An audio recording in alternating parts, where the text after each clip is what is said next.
Boa alvorada, período vespertino, noturno ou boa insônia para você que, como a comunidade negra e as pessoas mais pobres, sofrem também com a violência policial.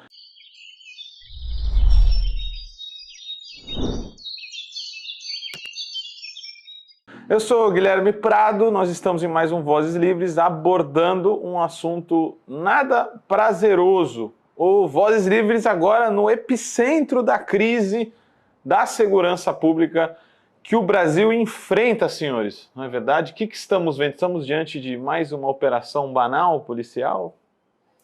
Eu acho que a gente está diante de, mais uma vez, o Brasil escolhendo o preto como inimigo público número um, né? Diante de outros países que escolhem um inimigo estrangeiro. Pois é, espectadores do Vozes Livres, peço sua curtida, seu like, seu comentário, enquanto pergunto para o Rugai. Rugai, estamos numa operação policial chamada Escudo, desde 28 de julho, com supostamente 16 mortos. Segundo o nosso governador, efeitos colaterais acontecem quando você está produzindo a justiça, né? É mais uma operação regular aí da Polícia Militar? Eu acho que tem duas camadas aí. É mais uma, não é novo. A gente pode dizer que você tem uma política de Estado no Brasil permanente. É a violência policial e o genocídio da população preta e pobre. Mas tem coisas muito específicas do cenário nacional, né? Se a gente lembrar que o Tarcísio de Freitas perdeu bastante a moral perante o bolsonarismo por ter apoiado a reforma tributária do governo Lula, tirando foto com o Haddad, essa operação policial recoloca ele com uma grande moral dentro do bolsonarismo.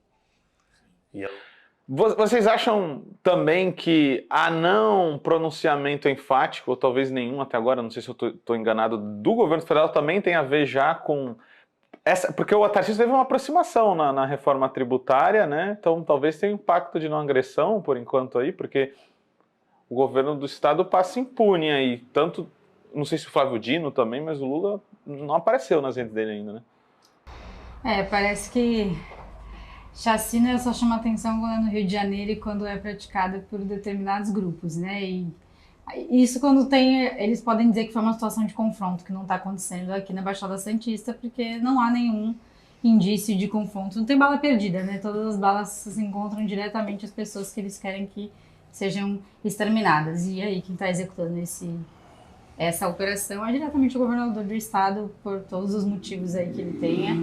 E até agora o silêncio do governo Lula é uma coisa assim, é uma outra violência sobre essas pessoas e sobre a periferia, né, principalmente. Pergunta até assim, né? É um assunto delicado que nos incomoda muito, né? Todos nós militantes dos direitos humanos. Temos visto os melhores, digamos assim, canais de comunicação. O UOL, o Rugai, eu sei que gosta também do Foro de Teresina, eles retratam isso como centralmente assim uma política bolsonarista. Vocês acham que cabe classificar isso como uma política estritamente bolsonarista? É uma política que vem desde a escravidão, né? Se a gente pensar que o sistema econômico do Brasil é uma profunda desigualdade, miséria, e essa população vai encontrar o meio de vida que aparecer para ela, né? Você só mantém essa população num lugar com uma repressão constante, né? Então não é, o bolsonarismo é uma reencarnação elevada à enésima potência daquilo que sempre existiu aqui.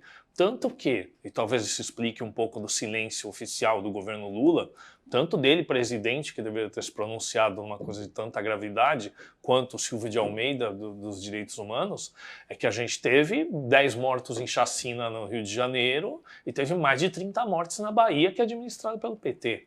Então, praticamente no mesmo momento em que aconteceu essa chacina aqui no Guarujá, que tem suas características específicas, mas que quando você amplia esse quadro aí, são 3 estados governados por forças políticas diferentes com ação muito similar, né?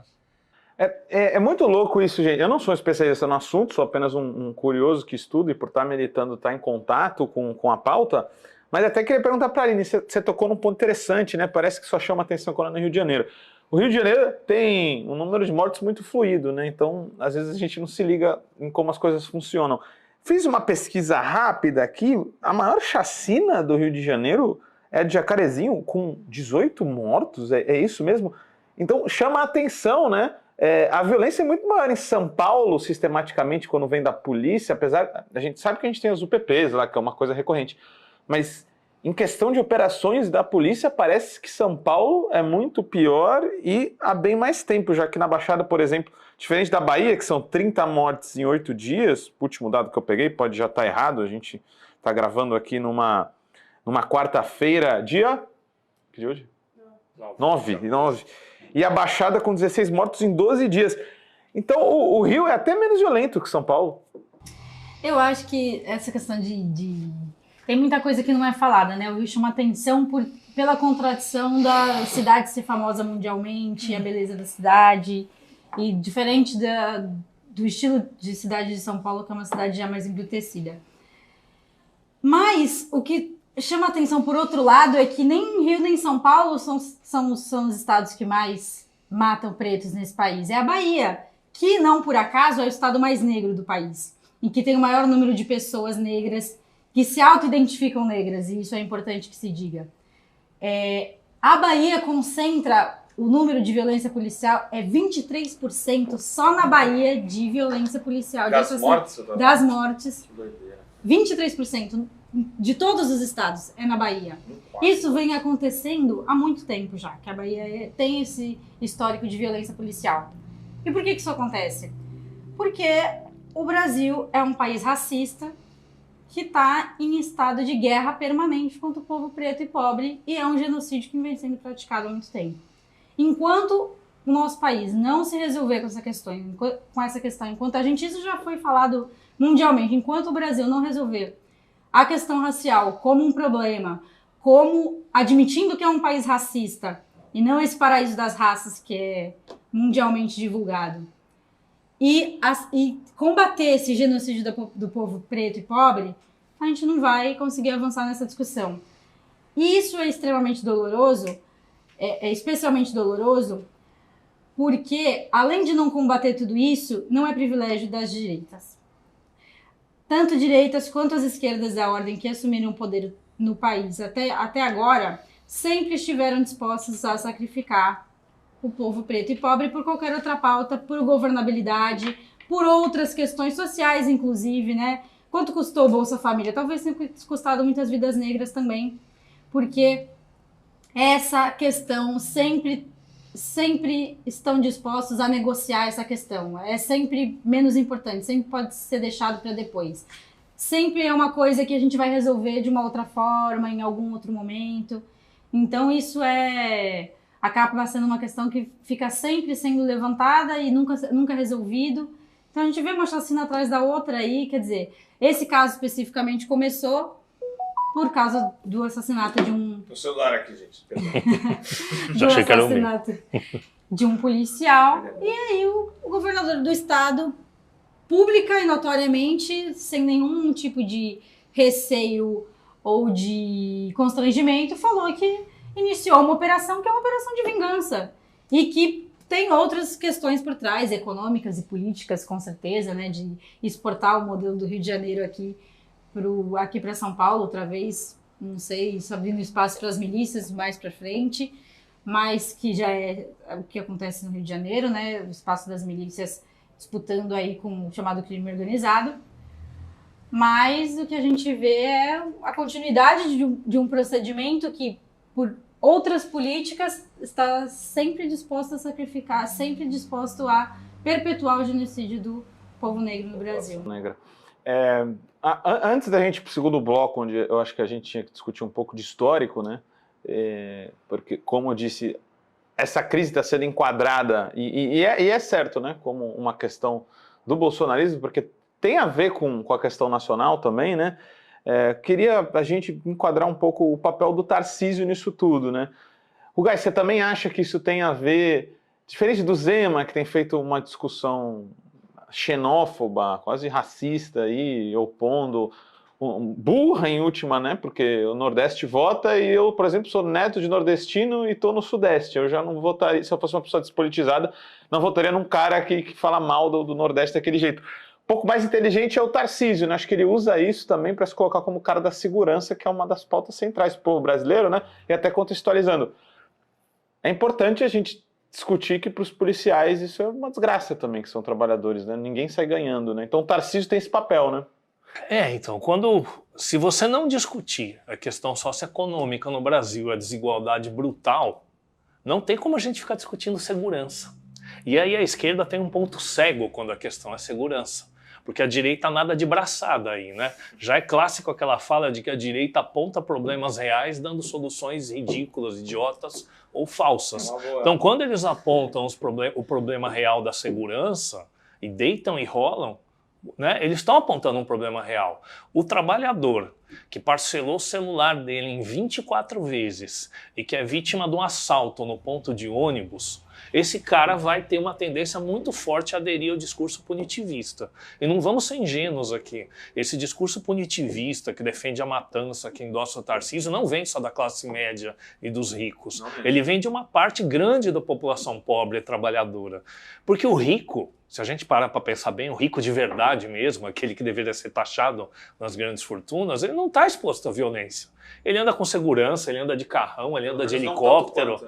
Ele não está exposto. Agora, o que eu vejo no Tarcísio, a gente não sabe quais são as pretensões do Tarcísio.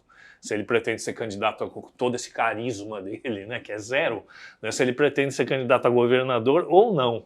Mas ele está disputando aí um espaço com o Zema. E né, na mesma semana da chacina, e teve um discurso diferente dessa vez, porque ele falou assim, a PM não vai deixar impune. É quase que declaradamente que quem vai julgar é a PM na rua. Eu enquadro isso como uma justiça. Projeção nacional. Ele está querendo pegar o espólio do bolsonarismo. Mais inteligentemente que o Zema. E ele também, na mesma semana, teve a coisa dos livros didáticos, de eliminar os livros didáticos das escolas. Então, são duas pautas bolsonaristas clássicas, né, que ele coloca na mesma semana e se reposiciona dentro do campo da direita, né? Eu vou discordar um pouco mais no segundo bloco. A gente já volta aí, galera, com mais discussão sobre o histórico da violência no Brasil, principalmente em São Paulo.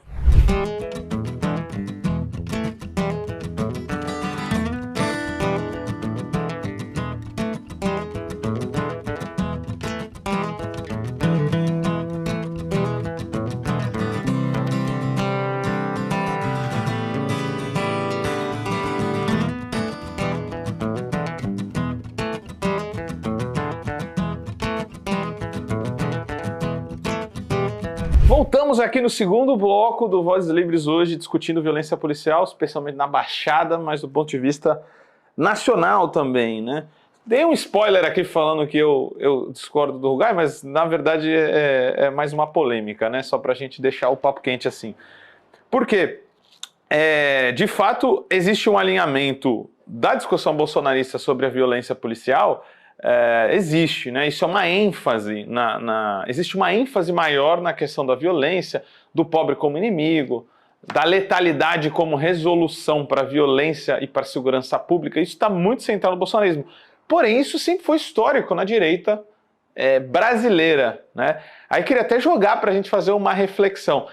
Alguns canais, inclusive ditos progressistas, todo mundo sabe que eu odeio esse termo, mas beleza, o liberalismo de esquerda, coloca este momento histórico que a gente está vivendo e essa operação enquadra como uma questão bolsonarista. Porém, eu queria trazer um breve histórico aqui para a gente discutir. Uma das maiores chacinas do Brasil, famosa, imortalizada até por uma atuação maravilhosa do nosso grande Rodrigo Santoro ali e um elenco maravilhoso em Carandiru, mostrou uma coisa muito triste, que foi a chacina de 111 pessoas em 1992. Quem que era o governador? Bom e velho Centrão, PMDB, base do governo hoje, sobreviventes políticos. Aí a gente começa a pensar que não foi o bolsonarismo que fundou aí as chacinas. Aí a gente pode pular, né? Teve muita coisa nesse inteirinho, mas maio de 2006, 564 mortos, pelo menos é o dado que eu consegui achar, em maio de 2006.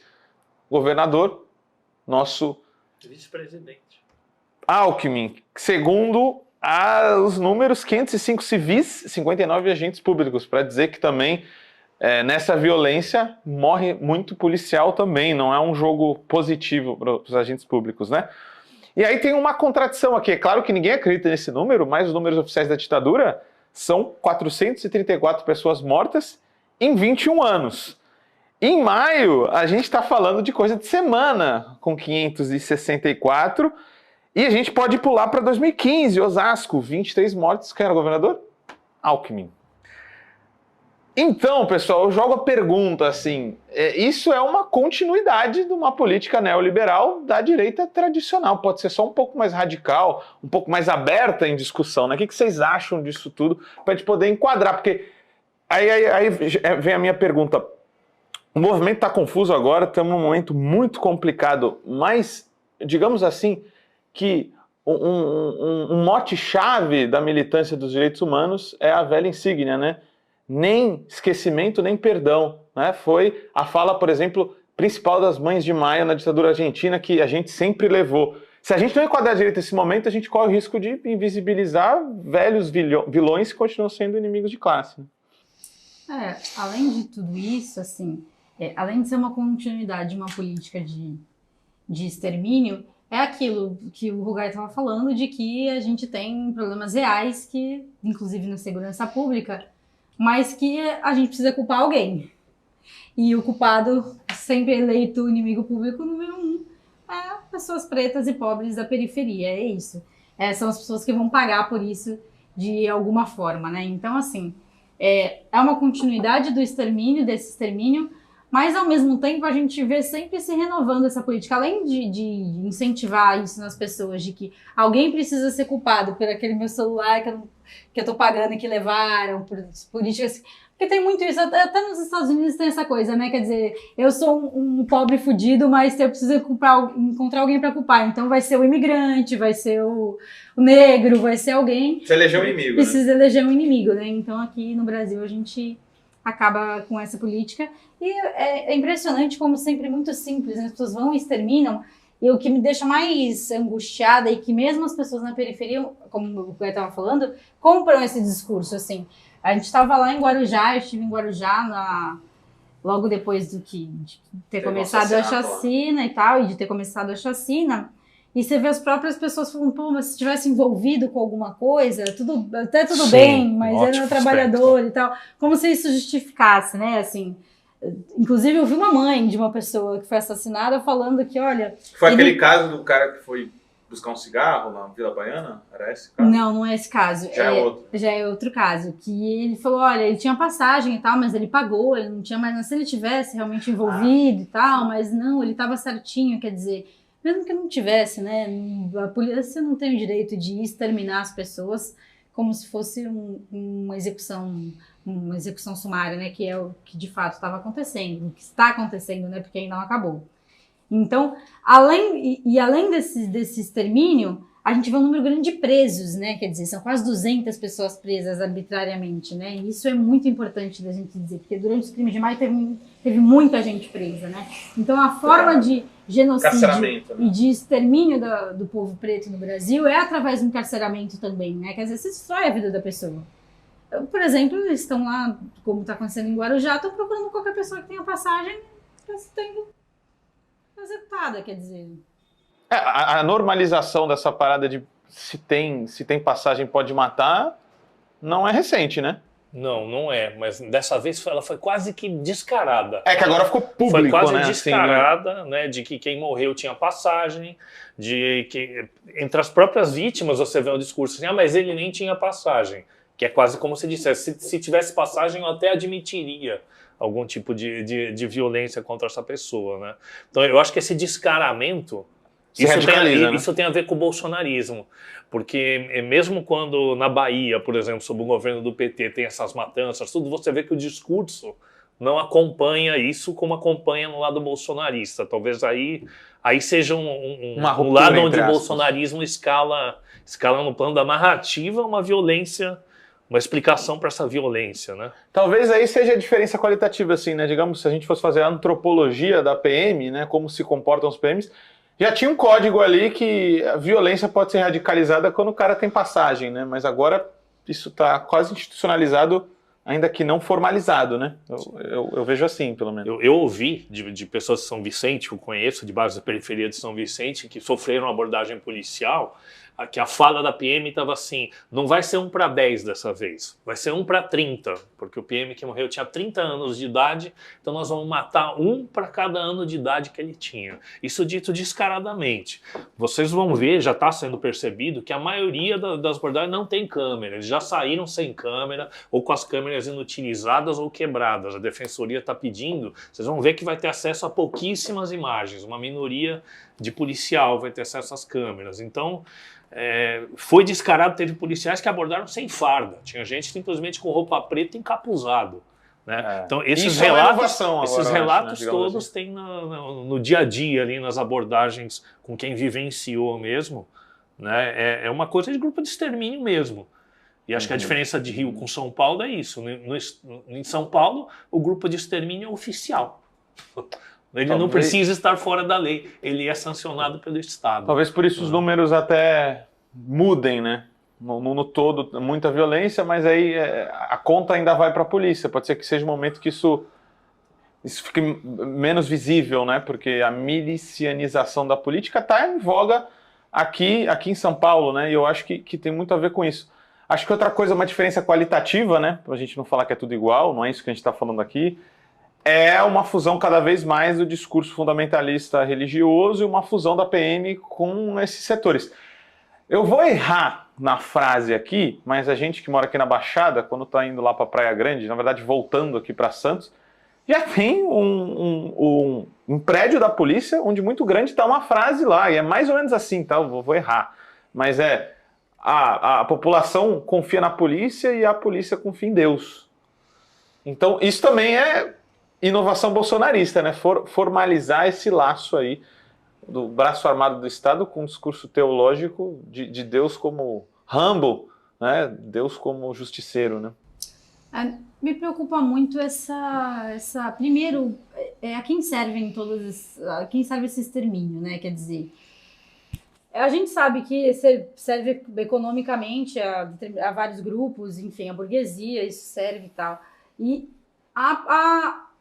a população está apática, né? Quer dizer, as pessoas, mesmo na periferia, estão, com exceção dos grupos, movimentos sociais organizados e tal. Quer dizer, era para ter um levante nacional Sim. com relação sobre isso, sabe? Porque tem ganhado espaço nacionalmente essa discussão, né? Na Bahia, como a gente estava falando, apesar de ser o estado que o maior número de violência policial, a gente não sabe das coisas. As coisas ficam, parece que escondidas. Na Bahia... e tem outro dado importante, né? 100% das pessoas assassinadas por violência policial na Bahia são negras. 100%. E em Salvador. Não na mata Bahia, branco, praticamente. Não mata branco. E no estado inteiro é 98% de pessoas negras assassinadas na Bahia. Quer dizer, a polícia só mata preto literalmente, assim. É um número absurdo. E no resto do país não é tão diferente assim. A gente tem uma diferença de números, mas majoritariamente pessoas negras, né? Então, e a população comprando esse discurso de que é bandido, é criminoso e tal, e a gente sabe quais são os crimes que são utilizados para isso, que é com relação ao tráfico de drogas e crimes patrimoniais, né? Roubo, furto, esse tipo de coisa. Com relação à discriminação, à descriminalização, inclusive é uma questão que está sendo debatida agora sobre a descriminalização da maconha, por exemplo. No pedestal agora, até foi bem, né? Então, foi um dos grandes justificativas para a criminalização é o tráfico de drogas, né? Espero que a gente avance nessa discussão e consiga descriminalizar, mas a gente sabe que eles vão usar outra desculpa para continuar exterminando o povo preto, porque esse estado de guerra permanente, ele serve a interesses econômicos muito específicos. Um ponto que eu estava pensando outro dia, quer dizer, a munição que a polícia usa, que as polícias usam, quer dizer, por que a polícia precisa de armamento, de munição com uma letalidade tão alta como são esses fuzis? Um tiro de fuzil, você acabou com a pessoa, né? Quer dizer, arranca um braço. Tem uma questão de indústria aí, né? Tem que vender rifle, né? Assim, não tem lógica esse estado de guerra permanente num país que, em tese, está é um país que não tem guerra, né? Quer dizer, primeiro a gente tem que admitir que a gente está numa guerra. Segundo, contra quem? Sim. Contra preto e pobre. Só que é uma Terceiro, guerra. é uma guerra. Então, assim, a gente precisa enfrentar essas coisas. E aí me entra uma preocupação muito Mas é grande. o continente mais pacífico do mundo, né? Bem tranquilo, só Que se mata fala, índio né? e preto, né? É. Então tá tudo bem. Se tá matando Que branco, terrível, tá né, tranquilo. cara? Então me preocupa isso, porque o Tarcísio, usando isso como uma alavanca eleitoral, quer dizer, e as pessoas comprando esse discurso de que precisa mesmo segurança pública, agora ele vai chegar e vai resolver, me preocupa que esse discurso radical ainda tem espaço, porque o Bolsonaro ganhou porque ele foi capaz de oferecer o discurso radical que a esquerda não teve a capacidade de oferecer. E se esse discurso radical ainda tem vez no Brasil e a esquerda não está oferecendo de novo, Sim. a direita vai Avançar. novamente, pode avançar novamente, a gente pode cair. Eu entendo que a gente vive um período de retrocesso que deve durar um período ainda, o que significa alguns anos, mas se a gente não for capaz de dar uma resposta verdadeira para as pessoas e não mentir para as pessoas e dizer que essas coisas paliativas vão resolver, a direita está oferecendo um discurso radical que ainda tem vez eleitoralmente. E isso é importante que a gente tenha nos nossos cálculos. Né? E bem dito aí, Aline, eu acho que uma última parte do nosso discussão aqui é a gente talvez fazer essa leitura final, assim, e unir os pontos, né? Até que eu queria saber o que o Rugai acha. Temos que ligar o tema do neoliberalismo à questão dos direitos humanos, da violência policial, do avanço do crime organizado e da austeridade também, né? Fazer toda essa linha e ainda discutir a desmilitarização da PM. Sei que é muita coisa para um bloco, mas joga um pouco para ti, né? Isso tem uma origem na despreocupação, na terceirização não formal do Estado, dos presídios também, né? Como que o neoliberalismo se articula com essa questão, Rugai? Como que você vê? Então, a gente tem que falar disso porque essa questão das mortes, ela é a própria urgência. Não há quem tenha um pingo de humanidade aí que não se comova pela situação que acontece, né? E isso é urgente. Isso é urgente, isso sensibiliza setores que, assim, muitas vezes passam pano para o governo, acham que não é hora de criticar, e nós temos que falar disso, né? E essas pessoas têm sua dose de razão na medida em que elas falam, gente, era o que tinha, era o que dava, não vamos criticar, vamos ajudar o governo. É compreensível isso. Só que na hora que isso acontece, a gente tem que fazer a ligação disso com a manutenção de toda a política econômica. Porque sempre que a gente fala aqui nesse podcast, né, do teto de gastos, do arcabouço, da reforma tributária, e por mais que a gente tente traduzir isso, né, explicar isso de um jeito acessível para todo mundo, é um tema difícil, é um tema árido. A pessoa ouve, a coisa vai se realizar no futuro, os efeitos negativos. Sim. É muito cruel você chegar para uma mãe na periferia, né, para uma família na periferia e falar assim, como é que o filho dela vai resistir a uma proposta de trabalhar na biqueira se o moleque não encontra emprego nenhum, encontra emprego intermitente da reforma trabalhista? Sabe? E aí, ou você muda isso daí, ou a gente vai passar com repressões, com estouros de chacina, vai privatizar presídio, né? Vai promover o encarceramento em massa, vai fazer a lei antidrogas de 2006, que o Lula fez. Né? Sim, e que promoveu o encarceramento em massa. Então, não dá para falar de antirracismo, não dá para falar contra as chacinas, sem ao mesmo tempo falar da política econômica que conduz a isso, sabe? Senão a gente está combatendo efeito e não quer mexer na causa.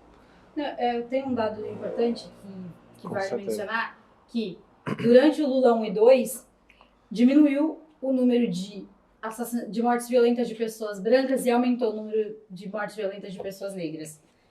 Lula 1 e 2, não é agora. Não é agora que a gente tem o bolsonarismo de grande inimigo. Já durante o Lula 1 e 2. Ou seja, a gente sistêmico, né? Gente historicamente está disposto a sacrificar as vidas das pessoas pretas da periferia por outras políticas. Essa é uma dívida que a gente tem de 500 anos. Enquanto a gente não enfrentar isso, não adianta a gente ficar se debatendo. Tem 1 milhão de presos no país, gente. Sabe o que é isso? É um dos países uma que cada mais 200 pessoas. É muito absurdo. A gente não estaria cobrando se fosse o Bolsonaro, por exemplo. A gente fala isso porque o que se espera minimamente hoje é que as lideranças políticas de quem estão nos governando, pelo menos o espectro mais próximo à esquerda, diga com todas as letras, o Estado assassina pessoas negras. O Estado brasileiro ele é virado para isso, é nosso dever, no mínimo, mitigar isso, mas já assumir já seria um salto qualitativo, né? E aí, como que o Rugai disse aqui, a questão da política econômica, eu acho que a gente tem que enquadrar muito bem as coisas. O neoliberalismo é um regime econômico do capitalismo, traduzindo, é uma forma de gerir a economia com um Estado mínimo para os mais pobres e Estado máximo para os mais ricos, então, portanto, uma forma de gerir a economia dentro do capitalismo. E dentro do neoliberalismo, a austeridade é uma forma de economia política do racismo. E isso não sou eu que estou falando, o próprio Silvio de Almeida, nosso ministro dos Direitos Humanos, já fez um vídeo sobre isso, foi lá no canal dele. Economia política do racismo é austeridade, corte de gasto público, diminuição dos serviços públicos, algo que está no relatório do Tesouro do Haddad, está falando que vai diminuir a máquina pública, a proporção de funcionário público por população vai diminuir, o gasto vai diminuir, não vai ser aumentados mais os salários a partir de 2025. Tudo isso, eu queria dizer, galera, não é para ser anti, não é para ser pró-bolsonarista, não. A austeridade é a economia política do racismo. Então, quem morre quando o serviço público diminui? Quem morre quando a desigualdade aumenta? Quem morre quando tem teto de gastos? Quem são os primeiros a sentir essas mudanças? São principalmente as pessoas negras. Não porque são negras, porque estão nos lugares mais pobres, porque são as mais vulneráveis, porque economicamente estão piores. E aí, eu acho que tem uma coisa síntese do momento que a gente está vivendo, que é a política de encarceramento em massa associada com a privatização dos presídios que a gente está vendo. E por último, talvez o nosso último tema hoje é se o BNDES, historicamente, né, o Banco Nacional de Desenvolvimento Econômico e Social, sempre falei isso, viu? Eu mesmo sendo do pessoal crítico ao PT e ao petismo do ponto de vista de avançar mesmo enquanto esquerda, o BNDES ele foi recuperado depois do Fernando Henrique Cardoso como um banco de desenvolvimento para usar recursos públicos para o desenvolvimento interno, né? É o chamado neodesenvolvimentismo. Estamos vendo agora o BNDES colocando recursos públicos para privatizações, concessões. Então, presídios na melhor política de FHC, recebendo dinheiro público, empresas para gerir o cárcere, né, Rugai? O que significa isso? Então, em parceria, tá começando por onde? Santa Catarina e Rio Grande do Sul,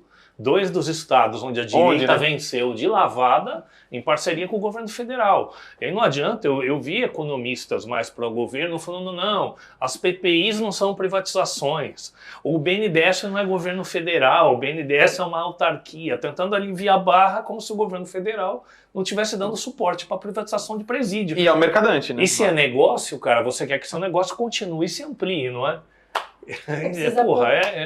Dá até preguiça de explicar. Pobreza e precisa produzir... Produz a lei mais duras para prender mais gente e por aí vai, né? Então vamos falar sério, né? É tão cruel, né, que você coloca as pessoas em situações degradantes e sem qualquer tipo de dignidade e direitos humanos. Quem tiver qualquer dúvida é só ir lá no sítio Conceiçãozinho em Guarujá, onde ocorreram as chacinas, e ver as condições que as pessoas moram na beira do mangue, para saber se tem como uma pessoa que mora naquelas condições e que não tem oportunidade nenhuma a partir dali, se tem como ela não sair revoltada, ou sem conseguir emprego, não acabar procurando uma forma de alternativa de conseguir alguma forma de renda ou conseguir respeito que seja. Ou se o BNDES tem que investir em presídio ou moradia para essas pessoas? Moradia, por exemplo. Mais eficiente, né? Bem mais eficiente, quer dizer. Mas aí você joga as pessoas nessa condição, aí depois elas acabam infringindo os crimes que eles criaram para que as pessoas infrinjam mesmo, para depois prender, quer dizer, criam os criminosos para depois puni-los, para alguém ganhar dinheiro com isso e em toda essa cadeia do processo. É muito semelhante ao processo de escravização, quando eles pegavam as pessoas na África, aí vendiam dentro do Brasil, vendiam para o Brasil ou para os outros países da América Latina, ou seja, já ganhavam dinheiro trazendo, depois ganhavam dinheiro vendendo, depois com o fruto do trabalho dessas pessoas ganhavam dinheiro e ainda pegavam uma parte. Quer dizer, toda essa cadeia serve para encher o bolso de algumas pessoas. Né? Você falou do Conceiçãozinha, eu lembrei de uma coisa curiosa.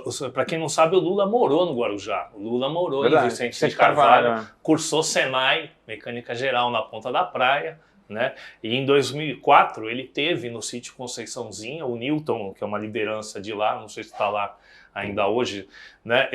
Tem um jornal daqui da Baixada, que era da esquerda, onde o Lula promete, se uma vez eleito, regularizar a posse e as moradias no sítio Conceiçãozinha. Né? Isso em 2004. Não deixa de ser curioso que esteja acontecendo isso no Guarujá e no sítio Conceiçãozinha agora. Sintomático, né? E assim, para a gente ter uma síntese do que está acontecendo, evoluímos, estamos num momento que favorece uma reconstrução do país, porém eu acho que nós, enquanto esquerda, a gente não pode entrar numa questão só discussão das narrativas, né? É impossível não curtir o combate que o Dino tem feito, verbal ali, né, de narrativa contra a extrema-direita. Isso tem sido muito legal, tem produzido, inclusive, cortes maravilhosos. Mas, assim, claro que ele não vai atacar o Alckmin, ele chama o Alckmin de camarada recentemente, fala sobre segurança pública, dialogando com os ex-governadores, ele cita o Alckmin. Porém, o Dino não barrar essa privatização dos presídios mostra sintomaticamente que as medidas estão mais no campo da narrativa do que nos atos, né? Porque é impossível dizer que uma medida dessa vai ajudar numa crise de segurança pública e de um encarceramento em massa. E lembrando, tá? Quem privatizou presídio no mundo, né? Que falou assim, ó, empresas cuidam melhor, foi os Estados Unidos. Maior população, onde grande parte, boa parte da população carcerária sofre com frio, alguns até morrem de hipotermia dentro do presídio porque tratar as pessoas direito custa, né? E quando você entrega para a empresa privada, você está falando de lucro, né? Na questão desse tema tão importante, né? Pois é, eu não sei mais como me estender. Eu sei que não dá para você chegar para quem teve parentes, familiares, amigos mortos e falar assim, tenha paciência, é a correlação de forças, é a frente ampla, nós somos obrigados a fazer esses acordos, espera mais, porque vai levar tempo para mudar. Já foi, né? Já foi, já tem gente que já morreu. A sua paciência vai ser o quê? Visitar cemitério? Era um momento bom para a desmilitarização, pelo menos pautar, né? Ali. Eu acho que além desse debate ser discutido, o que precisava ser colocado isso, para a população, principalmente, isso não vai resolver a questão da segurança pública. Esse ciclo de violência ele só piora na Bahia e nos outros estados, onde essa política já vem sendo implementada há muito tempo. Inclusive no estado de São Paulo, a gente não vê uma melhora na segurança pública. As pessoas não estão mais seguras, os lugares não estão mais menos violentos, os crimes continuam acontecendo. Pelo contrário, a gente vê que a desigualdade, sim, é o fator que causa boa parte dessa violência, sem contar a violência que é praticada pelo próprio Estado, que aí tem que ser o Estado mesmo lá, e com a gente pressionando a parar de fazer isso, pelo menos encarar essa discussão, né? Assim, de forma franca e honesta, né? De forma franca e honesta. Até porque, né, pra gente fechar, as pesquisas mostram, né, quanto mais violência e quanto mais violência policial, mais propenso o PM tá de morrer, porque o suposto bandido que é abordado, ele sabe que não será interrogado de forma digna e nem será detido, ele provavelmente será torturado e morto, então ele estará mais propenso a matar aquele agente público da segurança. Também não podemos esquecer que as pessoas, apesar de toda essa matança, desse extermínio, estão na rua aí lutando, resistindo. Foram feitos 2 atos até agora, um no Guarujá, onde começou as chacinas, e outro em Santos, porque a gente viu que isso se estendeu para toda a Baixada Santista. Mais movimentos organizados de direitos humanos, as pessoas estão resistindo, estão colocando a sua voz e para que os nossos mortos não fiquem silenciados e para que essa chacina pare. As pessoas continuam resistindo e vamos lá para os próximos atos, que já vai ter outro semana que vem. E a gente espera que isso faça com que, primeiro, o governo se posicione e, segundo, esse genocídio acabe. É isso, vamos resistir e parabéns para toda a mídia alternativa que também cobriu esses atos. Vamos continuar aí na ponta da lança contra a violência policial e a austeridade. Agora sim, né, galera? EcoSalve, tchau, tchau. Como todo trabalho independente, esse podcast pode estar por um Pix, ou melhor, um Tris, sem o apoio solidário de seus ouvintes. Portanto, se você já se divertiu conosco, se enriqueceu, se informou, ou se fomos apenas um passatempo para você, nos ajude para que continuemos existindo. Sem financiamento, sem independência. Portanto, ajude o Vozes Livres se tiver consciência. Isso pode ser feito pelo nosso apoia-se/podcast Vozes Livres ou pelo Pix, pelo e-mail podcastvozeslivres@gmail.com, escrevendo no assunto a palavra Vozes. Nos acompanhe nas redes sociais, @Livrescop e @Livresprodutos do Bem. O Vozes Livres é um podcast realizado pela Rede Livres e financiado pelo Sindicato dos Químicos Unificados de Campinas e Região e pela Federação dos Trabalhadores do Ramo Químico do Estado de São Paulo. Produzido coletivamente por Guilherme Prado, Vitória Felipe e pelo coletivo Orvalho Filmes, composto por Eduardo Ferreira, Gaspar Lourenço e Guilherme Bonfim.